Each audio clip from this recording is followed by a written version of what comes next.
It's time to talk about recent reports surrounding Zach LaVine, as there are reports that have surfaced that the Chicago Bulls are actively shopping Zach LaVine, and there is another article that suggests, well, that Zach LaVine could end up with the Los Angeles Lakers. And this is another episode of Bulls Digest. It's your host, Rico Greenhowe. And before we jump into it, I wanted to let you know that 74.1% of you that watch the videos are not subscribed to the channel. Make sure that you mash that subscribe button so you can stay up to date with the latest news and happenings around your Chicago Bulls. It would mean the world to us as we try to reach 5,000 subscribers before the NBA season starts. And so without further ado, let's go ahead and jump into the topics of the day. And so this first particular part of the video, we're going to be talking about an article that has basically gone into the fact that the Chicago Bulls are actively looking to move Zach LaVine and Vooch. And it also talks about how Billy Donovan is going to have a challenging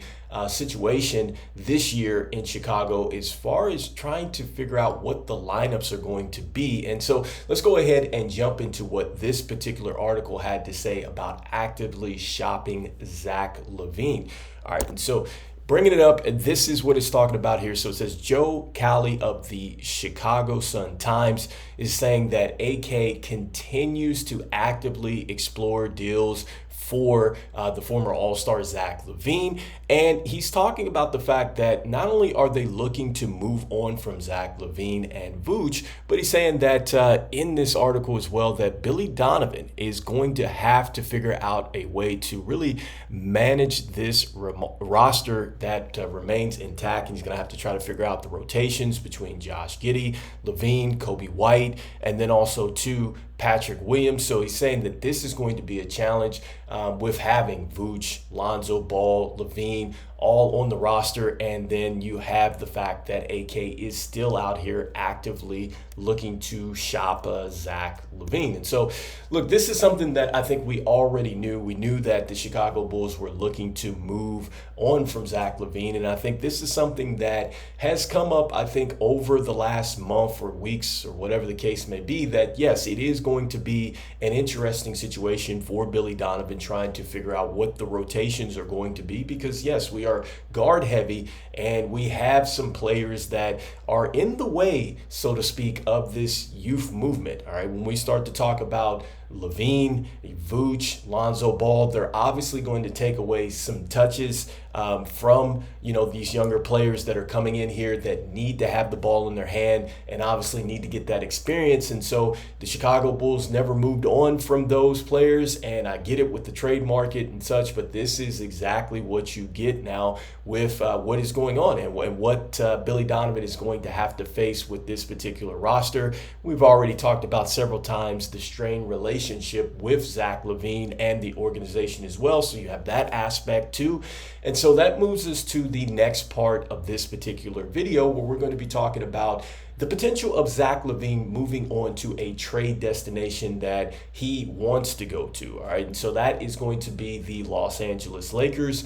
Clutch Sports, I believe, is who represents Zach LaVine. They also represent Anthony Davis, and they represent LeBron James as well, so that makes a lot of sense. And then also too, Zach LaVine went to college out here at UCLA, and so that makes a lot of sense as well, that he would want to maybe come back to a place where he's familiar with. So all those aspects, I think, are something that maybe appeals to what Zach LaVine would want. And mainly, another thing too is that Zach LaVine now, his role is going to change. All right, this is talking about something that Stacey King had talked about, and it's ironic that he said that, hey, I'm going to use the Lakers as an example, but he was really pointing out the fact that, look, it is not Zach LaVine's fault entirely for what has gone down in Chicago. All right, so he did point that out. And he felt like, look, there are several players in the league that can score the basketball but do not play particularly well on the defensive end. So he felt like that's something that I think teams would be willing to go ahead and invest in.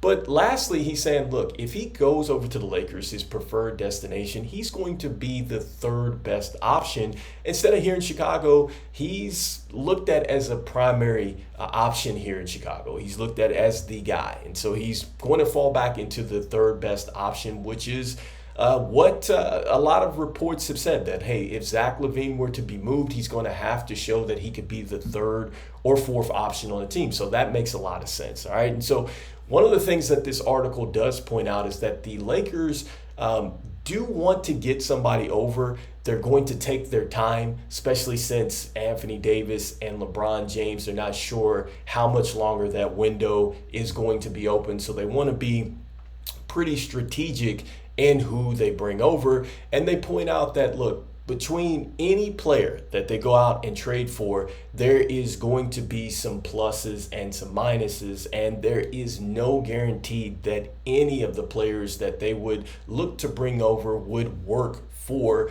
the Lakers. All right, and so this is this particular article that we're talking about.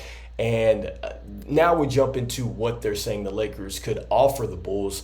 They could offer the 2029 and 2031 first-round picks to go along with D'Angelo Russell, who's owed about $19 million roughly, and that is an expiring contract, something that would definitely be, I think, something the Chicago Bulls would be interested in, because now we're talking about some draft capital. I just talked about how the Chicago Bulls are going to need this draft capital in order to rebuild up the roster. Now, it does talk about the fact that, yes, Zach LaVine does go out and he does get empty calories on the offensive end. And it does talk about that, yes, at times he can be a defensive liability. But it said that, this can actually help and hurt the Los Angeles Lakers, in their play style. So, again, just really wanting to put out there that either way that the Lakers look at this, there's going to be some pluses and some minuses in this situation if they get Zach LaVine over. Now, another thing that I love that they point out in this particular article is they said that, look, even if you're looking at other players like Jeremy Grant, you're looking at Brandon Ingram, you're looking at Trae Young, either way, the Lakers are going to bring back a massive contract over here to the Lakers, and they're also going to have some pluses and minuses on both sides of the ball. All right, so either offense or defense, something's going to be an issue here. And any player that they come up with or grab as a trade, it's not necessarily a guarantee. So I do love that. But the one thing that I did not love about this particular article is it said that, look, if the Lakers did wait, right, and they decided to not go ahead and add draft capital over to this deal, and they were just to go ahead and go with an expiring contract, they were like, look, they could entice the Chicago Bulls with the fact that you are getting expiring contracts and we are simply helping you move off of Zach LaVine. All right, and so that's one thing that it talked about with the Chicago Bulls not taking back draft capital in this situation, which I hope the Chicago Bulls would essentially be in a situation to definitely get some draft capital back. But it does point out that the Lakers could wait it out and see what happens. But it's going to depend, just like the article said at the top, it's just a desperation play for the Lakers. How desperate are they going to be to make a move? Remember, I had listed the Lakers as the either fourth or fifth worst offseason team as far as making moves were concerned. So are the Lakers looking to make some moves to capitalize the window with LeBron and AD? How desperate are they, right? And so this leads us to the last part of the video, which is what are your thoughts? All right, because we did post this into the community tab a couple days ago, and this is what the vote was. All right, 61% said that it was the front office's fault. 18% Zach LaVine, 10% Clutch Sports, 7% said the media or the narrative that it's been around this situation, and 4% said none of the above. And so do you think that the Chicago Bulls should go ahead and make a deal with the Lakers if it means they are going to get a 2029 and a 2031 first round pick? Are you okay with the Bulls making a deal with the Lakers if it does not net the Bulls some draft capital back?